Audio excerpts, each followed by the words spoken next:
Hello friends, welcome to my channel. আজকে আমার মা চিকেনে কোনো প্রকার গুঁড়ো বাটা মশলা ছাড়াই বানিয়ে দেখাবে অসাধারণ রেসিপি। তার জন্য চিকেনের ভিতরে রসুন, আদা বাটা, হলুদ গুঁড়ো দিয়ে এটাকে ম্যারিনেট করে রাখতে হবে। তারপর কড়াইতে তেল, কুচি করে রাখা পেঁয়াজ, মুরগির চর্বি এবং টমেটো কুচি দিয়ে এটাকে ভালো করে কষিয়ে তারপরে মাংসগুলো দিয়ে দিতে হবে। মাংসগুলো দেওয়ার পর তার ভিতরে কেটে রাখা আলু, পরিমাণ মতন হলুদের গুঁড়ো আর নুন দিয়ে এগুলোকে ভালো করে কষিয়ে নিতে হবে।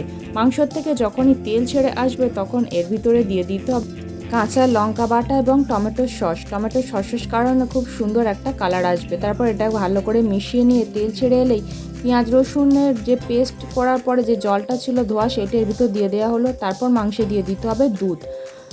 এইবার এটাকে ভালো করে মিশিয়ে এটা ফুটে উঠলে একটা ছঁকা বানিয়ে নিতে হবে।